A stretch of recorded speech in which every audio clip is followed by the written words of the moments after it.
नमस्कार, स्वागत है आपका खबर एचपी में। तो आइए जानते हैं हिमाचल के हर छोटे बड़े शहर से जुड़े 30 फटाफट बड़ी खबरों को। इससे पहले यदि आप वीडियो को लाइक नहीं किए हैं तो लाइक कर दीजिए और चैनल में नए तो चैनल को सब्सक्राइब कर लीजिए। और आप वीडियो को कहां से देख रहे हैं कमेंट बॉक्स में हमें जरूर बताइए। हिमाचल में भी नियुक्त किए जा सकते हैं कार्यवाहक मुख्य सचिव, जाना पूरा मामला। छत्तीसगढ़ की तर्ज पर हिमाचल प्रदेश में भी कार्यवाहक मुख्य सचिव की नियुक्ति की जा सकती है। नया मुख्य सचिव तय होने तक इस संभावना पर विचार किया जा रहा है। मुख्य सचिव प्रबोध सक्सेना 30 सितंबर को सेवानिवृत्त होने जा रहे हैं। वह इससे पूर्व 31 मार्च को सेवानिवृत्त हो रहे थे, तो उन्हें 6 माह का सेवा विस्तार दिया गया। अदालत में मामला पहुंचने के बाद उन्हें फिर से सेवा विस्तार मिलने की संभावना कम नजर आ रही है। हालांकि अभी तक नए मुख्य सचिव पर तस्वीर साफ नहीं है। मुख्यमंत्री सुक्खू इस संबंध में आज या कल कभी भी निर्णय ले सकते हैं। बता दें कि छत्तीसगढ़ के मुख्य सचिव अमिताभ जैन भी 30 सितंबर को सेवानिवृत्त हो रहे हैं। उनके स्थान पर आगामी आदेशों तक विकासशील को मुख्य सचिव का कार्यभार दिया गया है। हिमाचल में पर्यटक नहीं ले पाएंगे पंडो डैम के नजारे, बाईपास और 900 मीटर लंबी टनल बनाने की मंजूरी। किरतपुर मनाली फोरलेन पर एक और बाईपास बनाने की प्रक्रिया शुरू हो गई है। पंडो टकोली बाईपास प्रोजेक्ट के तहत पंडो बाईपास की अलाइनमेंट को केंद्रीय परिवहन एवं भूतल मंत्रालय की स्वीकृति मिल गई है। बता दें कि बाईपास करीब 4.25 किलोमीटर लंबा होगा। इसमें आने जाने के लिए 900 मीटर लंबी 2 टनलें भी बनेंगी। बता दें कि पर्यटक पंडो बांध का दीदार नहीं कर पाएंगे। अब भूमि अधिग्रहण की प्रक्रिया को अमल में लाया जाएगा। पंडो बाईपास का प्रस्ताव NHAI की तरफ से बनाकर मंत्रालय को भेजा था। बता दें कि किरतपुर मनाली फोरलेन ने सभी प्रमुख शहर और कस्बे बाईपास है। मौजूदा समय में पंडो बाजार से ही यातायात गुजर रहा है। यातायात पंडो बाजार से पंडो बांध होते हुए कैची मोड़ रोपवे तक पहुंच रहा है। बता दें कि अलाइनमेंट के तहत जौहर नवोदय विद्यालय से यह बाईपास गुजरेगा। 4.25 किलोमीटर लंबे इस प्रोजेक्ट में 2 पुल भी बनेंगे। सामने वाली पहाड़ी से 900 मीटर लंबी टनल बनेगी। इस ट्विन ट्यूब टनल का दूसरा छोर कैची मोड़। हिमाचल घूमने आने वालों के लिए खुशखबरी, पर्यटन निगम के होटलों में एक कमरे पर 505 रुपए की बचत। त्योहारी और शादी सीजन से पहले हिमाचल घूमने आने वालों के लिए खुशखबरी है। GST दरों में कमी के बाद 7500 रुपये दैनिक से कम किराए वाले कमरे सस्ते मिलेंगे। राज्य पर्यटन निगम ने भी नई दरें लागू कर दी है। इसके बाद 7500 या उससे कम किराए वाले कमरों पर GST 12% से घटाकर 5% हो गया है। साथ ही 7500 रुपये से ऊपर के कमरों पर GST 18% ही रहेगा। इस कटौती से यात्रियों को प्रति रात न्यूनतम 371 रुपये और अधिकतम 504 रुपये तक की बचत होगी। पर्यटन निगम की प्रदेश भर में करीब 56 होटल संपत्तियां हैं। इनमें से 52 होटलों पर GST कटौती का बदलाव लागू हो गया है। राजधानी के राज्य अतिथि गृह पीटर हॉप होटल में 7200 वाले VVIP कमरे पर पहले 864 रुपये GST लगता था। अब यह घटकर केवल 360 रुपये रह गया है। वहीं 5400 रुपये वाले सुपर डिलक्स की दर पहले 6048 रुपये पड़ती थी, जो GST कटौती के बाद अब घटकर 5670 रुपये हो गई है। पर्यटकों को प्रति रात 378 रुपये का फायदा हुआ। नाहन में हिंदुओं के त्योहार दशहरा में खुशियों के रंग भर रहे मुस्लिम कारीगर। धार्मिक सौहार्द की मिसाल पेश करते हुए रियासतकालीन नाहन शहर के चौगान मैदान में मनाए जाने वाले हिंदुओं के दशहरा उत्सव में एक मुस्लिम परिवार साल दर साल खुशियों के रंग भरने का कार्य कर रहा है। यह परिवार रावण, कुंभकर्ण और मेघनाथ के पुतले बनाते हुए इस बात का ख्याल रखता है कि दशहरा के खास दिन हिंदू लोग रावण के पुतले को देखकर वैसा ही महसूस करें जैसा कि उन्होंने उसके बारे में सुना और पढ़ा है। दशहरे के दिन जब हिंदू लोग बुराई पर अच्छाई की जीत के प्रतीक के रूप में इन पुतलों को जलाते हैं तो उनको भी बहुत खुशी होती है। यहाँ बात तो हो रही है उस मुस्लिम परिवार की जो दशहरा से 9-10 दिन पहले नाहन आकर रावण, कुंभकर्ण और मेघनाथ के पुतले बनाने में जुट जाता है।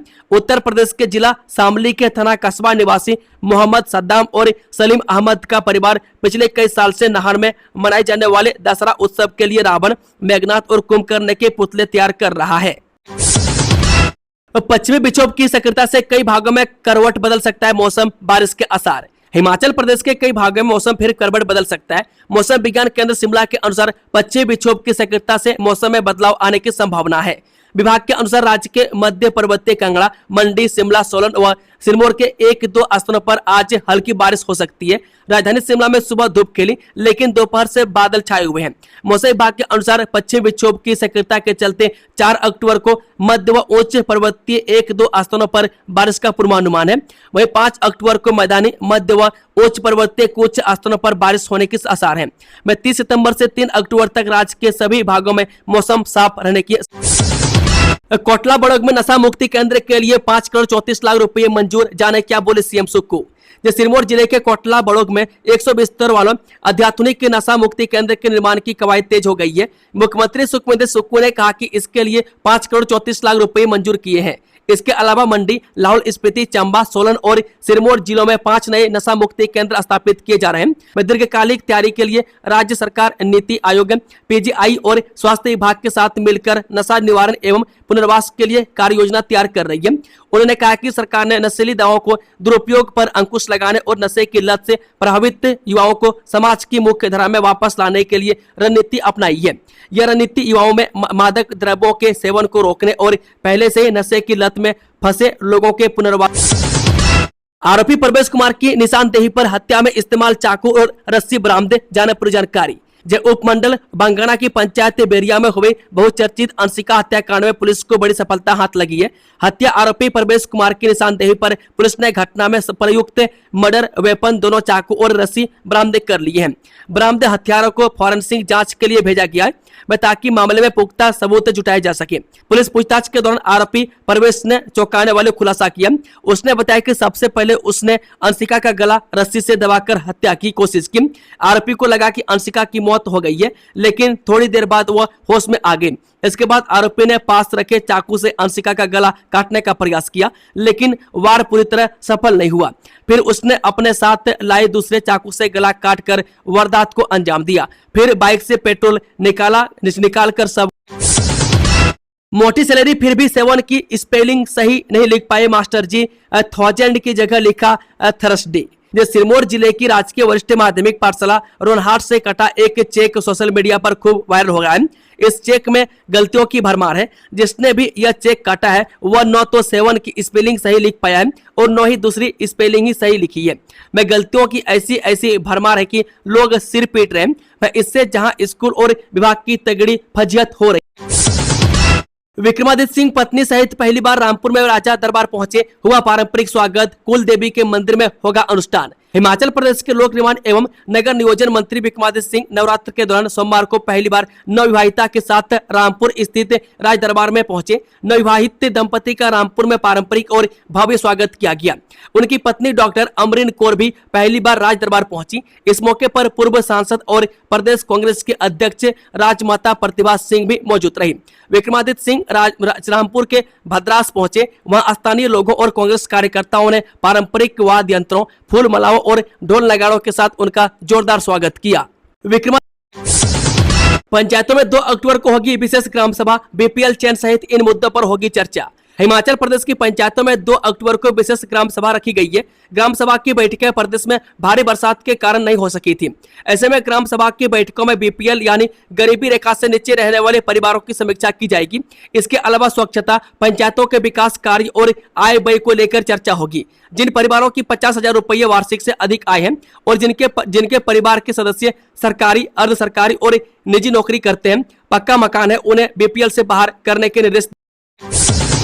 सुरंग या प्रवेश द्वार से नहीं गुजरता कोई कांडा, नाग देवता का रथ 365 साल बाद कुल्लू दशहरा में लेंगे भाग। अंतर्राष्ट्रीय कुल्लू दशहरा उत्सव ऐसे ही अंतर्राष्ट्रीय स्तर पर अपनी पहचान नहीं बनाए हैं, बल्कि यहाँ पर देव समागम का अनूठा नजारा देखने को मिलता है। देवभूमि में देवी देवताओं का अपना आदेश चलता है। जब तक देवता की अनुमति नहीं होती तब तक वह किसी भी कार्य में शिरकत नहीं करते हैं। मैं जिला कुल्लू के आनी खंड के तांदी गांव का आराध्य देव कोई कंडा नाग 365 साल बाद दशहरा उत्सव में भाग लेने के लिए अपने देवालय से रवाना हो चुके हैं। मैं देवता के गुरु विनोद ने बताया कि आराध्य देव कोई कंडा नाग पहली बार हामी भरी है, वह उत्सव में भाग लेंगे। हिमाचल के सरकारी स्कूलों में गैर शिक्षक कर्मचारियों की 10 बजे लगेगी हाजिरी, प्रधानाचार्यों के लिए नए निर्देश जारी। हिमाचल प्रदेश के सरकारी स्कूलों में शिक्षक व गैर शिक्षक कर्मचारियों की हाजिरी अब मोबाइल ऐप यानी कि स्विफ्ट चैट BSK पोर्टल पर लगेगी और शिक्षक कर्मचारियों के लिए इसमें बदलाव किया गया। निदेशक स्कूल शिक्षा विभाग आशीष कोहली की ओर से इस संबंध में संशोधित आदेश जारी किए गए। मैं साथ ही इनकी तुरंत पालना का भी आदेश दिया है। इसके तहत सभी गैर शिक्षक कर्मचारियों को सुबह 10 बजे तक स्विफ्ट चैट यानी कि BSK पोर्टल पर अपनी उपस्थिति दर्ज करवाना अनिवार्य किया गया है। वहीं स्कूलों के प्रधानाचार्य या मुख्य अध्यापक सुबह 10:30 बजे तक शिक्षण और गैर शिक्षण दोनों कर्मचारियों की उपस्थिति की रिपोर्ट पोर्टल पर दर्ज करवाने के निर्देश दिए हैं। मनाली घूमने जा रहे पर्यटकों के लिए राहत भरी खबर। 34 दिन बाद बहाल हुई सैलानियों के लिए लग्जरी बस सेवा, होटल में ऑफर। ये देश व दुनिया के पर्यटकों की पहली पसंद रहने वाले मशहूर पर्यटन स्थल मनाली घूमने आने वाले पर्यटकों के लिए राहत भरी खबर है। बाढ़ के कारण हुए नुकसान से मनाली नगर ऊपर रहा है। 34 दिन बाद लग्जरी बसें पर्यटकों को लेकर पर्यटन नगरी मनाली पहुंच गई है। मैं बता दें कि आज ट्रायल के तौर पर नार्दर्न कंपनी की एक बस सोमवार सुबह 10 बजे मनाली के वोल्वो बस स्टैंड पहुंची। इसमें पंजाब, गुजरात, हरियाणा, दिल्ली और चंडीगढ़ के लगभग 35 पर्यटक सवार थे। यह बस रविवार शाम 9 बजे अमृतसर से रवाना हुई और आज सुबह 10:30 बजे मनाली बस। शिमला के अवेरी पट्टी में 20 से 27 नवंबर तक होगी सेना भर्ती, युवाओं के लिए गाइडलाइन जारी। जिला शिमला के रामपुर उपमंडल के तहत पृथ्वी मिलिट्री स्टेशन अवेरी पेट्टी में 20 से 27 नवंबर तक सेना भर्ती रैली का आयोजन किया जाएगा। प्रस्तावित भर्ती रैली की तैयारियों को लेकर आज यहां उपायुक्त अनुपम कश्यप की अध्यक्षता में बैठक का आयोजन किया गया। उपायुक्त ने सेना अधिकारियों को भर्ती रैली के लिए हर प्रकार की सहायता उपलब्ध करवाने का आश्वासन दिया। भर्ती स्थल पर सभी सुविधाओं को सुनिश्चित किया जाएगा ताकि भर्ती के लिए आने वाले युवाओं को किसी भी असुविधा का सामना न करना पड़े। शिमला पशु मित्र भर्ती करेगी सुक्खू सरकार। 4 घंटे काम का 5,000 मानदेय, 25 किलो भार के साथ 100 मीटर दौड़ना होगा। वन मित्र के बाद राज्य सरकार अब पशु मित्र भर्ती करने जा रही है। पशुपालन विभाग में 500 पदों पर यह भर्ती होगी। मल्टीटास्क वर्कर के तौर पर इनकी सेवाएं विभाग में ली जाएंगी, यानी चतुर श्रेणी कर्मचारी से लेकर अन्य तरह के कार्य भी इनसे लिए जाएंगे। सचिव पशुपालन विभाग रितेश चौहान की ओर से इस संबंध में अधिसूचना जारी कर दी गई है। सरकार ने पशु मित्र पॉलिसी 2025 तैयार की है। इसमें नियुक्ति के लिए पात्रता, कार्य व मानदेय सहित अन्य शर्तें तय किए गए। पशु चिकित्सा संस्थानों, पशुधन फार्मों में इनकी तैनाती। जीएसटी से मिली राहत के बीच में खड़ी हो गई सुक्खू सरकार। जयराम ठाकुर नेता प्रतिपक्ष एवं पूर्व मुख्यमंत्री जयराम ठाकुर ने आरोप लगाया कि जीएसटी से मिली राहत के बीच में सुक्खू सरकार खड़ी हो गई है। मोदी सरकार द्वारा जीएसटी की 28% व 12% की 2 टैक्स के स्लैब समाप्त करने के बाद ही सीमेंट सस्ता हो गया था, लेकिन सरकार द्वारा 22 सितंबर को ही सीमेंट पर 5 रुपये प्रति बैग टैक्स बढ़ाने के साथ ही यह फिर महंगा हो गया है। सोमवार को जयराम ठाकुर ने जीएसटी पर आयोजित कार्यक्रम में बतौर मुख्य अतिथि संबोधित करते हुए कहा कि जीएसटी स्लैब में बदलाव करके प्रधानमंत्री मोदी ने वन नेशन टैक्स की शुरुआत कर दी है। यूपीए सरकार के दौरान देश की अर्थव्यवस्था 11वें नंबर पर थी, लेकिन एनडीए की सरकार में यह 4थे नंबर पर पहुंच चुकी है और 2029 तक केंद्र सरकार ने लक्ष्य रखा है कि इसे तीसरे। बिजली चोरी के आरोप में विभाग ने किया 7,000 का जुर्माना। जब विद्युत विभाग के उपमंडल बैजनाथ के साथ पंडो रोड में बिजली बिल जमा न करने पर घर का विद्युत कनेक्शन अस्थायी तौर पर काटा गया है। विभागीय निरीक्षण करने पर टुल्लू पंप को डायरेक्ट उपभोक्ता द्वारा बिजली चोरी करने के जुर्म में उपभोक्ताओं से 7,000 रुपये जुर्माना वसूल किया गया। यह जानकारी सहायक अभियंता विद्युत उपमंडल बैजनाथ ई रवि धीमान ने दी। बिजली लाइन को ठीक करते समय विद्युत कर्मी को लगा करंट, बुरी तरह झुलसा। भुंतर में बिजली लाइन को ठीक करते समय एक विद्युत कर्मी करंट लगने से झुलस गया। उसे उपचार के लिए क्षेत्रीय अस्पताल कुल्लू में भर्ती कराया गया। जानकारी के अनुसार टेडी सिंह पुत्र केशुराव निवासी खोड़ा आगे तहसील भुंतर जिला कुल्लू बिजली विभाग में काम करता है। वह भुंतर क्षेत्र में बिजली की लाइन को ठीक कर रहा था। पिछले दिनों हुई मूसलाधार बारिश और भूस्खलन के कारण बिजली की लाइनें प्रभावित हुई है। बिजली ठीक करने का इन दिनों काम चल रहा है। इसी दौरान कर्मचारी को करंट लगा और उसका पैर झुलस गया। उसका अस्पताल में उपचार चल रहा है। एएसपी संजीव चौहान ने घटना की सीवरेज कार्य के लिए 3 अक्टूबर से 19 अक्टूबर तक 2 सड़कें रहेंगी बंद। जब पालमपुर शहर में सीवरेज नेटवर्क बिछाने के लिए बुटेल चौक से बुढ़ा मल शॉप और न्यूगल कैफे से एसएसबी चौक तक 2 सड़कें आगामी 3 अक्टूबर से 19 अक्टूबर तक अस्थायी रूप से बंद रहेंगी। उपमंडल दंडाधिकारी पालमपुर नेत्रा मेती ने बताया कि इन सड़कों पर यातायात के अस्थायी डायवर्जन मार्ग परिवर्तन का आदेश जारी किया है। यह निर्णय एएफडी प्रोजेक्ट के तहत जल शक्ति मंडल द्वारा सीवरेज नेटवर्क बिछाने के कार्य के कारण लिया गया। उपमंडल दंडाधिकारी पालमपुर के कार्यालय में 19 सितंबर को भी एक बैठक के बाद यह आदेश जारी किया गया। इसमें संबंधित विभागों के अधिकारी मौजूद रहे। जारी आदेश में संबंधित विभागों को विभिन्न निर्देश दिए गए। में ट्रैफिक पुलिस पालमपुर को निर्देश दिया गया है कि वह जनता के लिए उपयुक्त मार्ग परिवर्तन की व्यवस्था करे।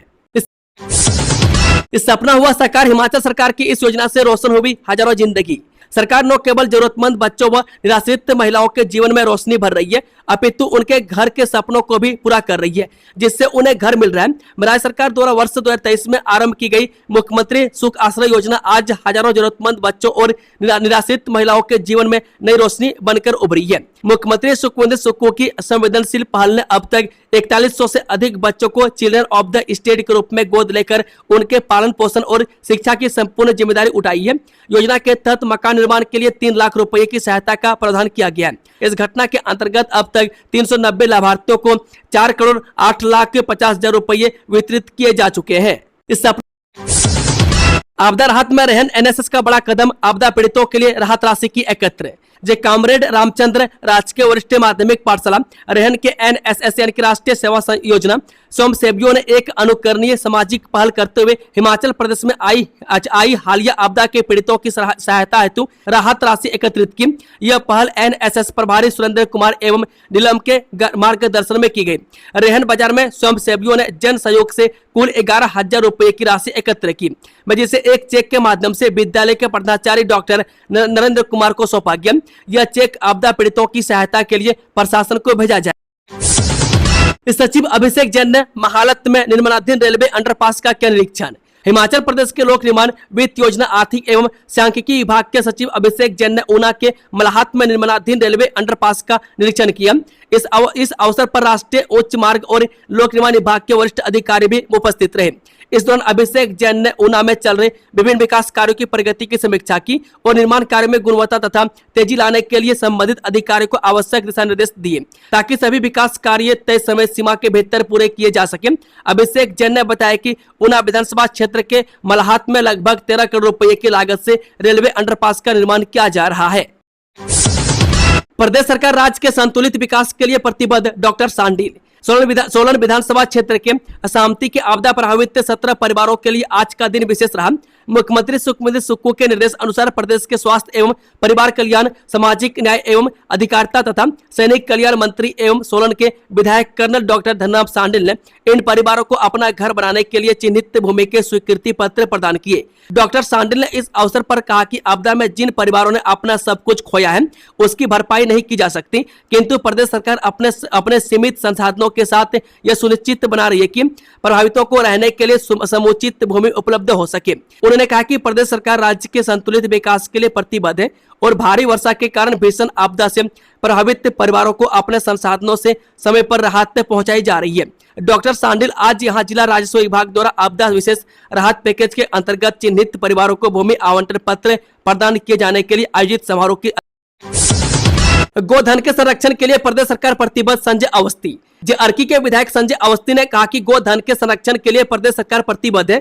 संजय अवस्थी आज अर्की विधानसभा क्षेत्र की ग्राम पंचायत दशहरन के दशहरन जेरी गांव में गोरक्षार्थ शिव गोरा फेडरेशन द्वारा निर्मित गो सदन के लोकार्पण करने के उपरांत उपस्थित जनसमूह को संबोधित कर रहे थे। संजय अवस्थी ने कहा कि प्राचीन समय से ही गौ माता का समाज व परिवार में एक महत्वपूर्ण स्थान रहा है। उन्होंने कहा कि गाय हमेशा से ही ग्रामीण क्षेत्र की आजीविका का साधन रही है। गाय के दूध, घी, गोबर और मूत्र को धार्मिक अनुष्ठानों और औषधीय उपयोगों के लिए भी प्रयोग में लाया जाता है। विधायक ने कहा कि लोगों द्वारा गोधन को बेसहारा छोड़ने की समस्या का समाधान एकजुट होकर ही किया जा सकता है। उन्होंने सभी से, विशेषकर युवाओं से आग्रह किया है कि गोधन के संरक्षण में अपनी सहभागिता सुनिश्चित बनाए।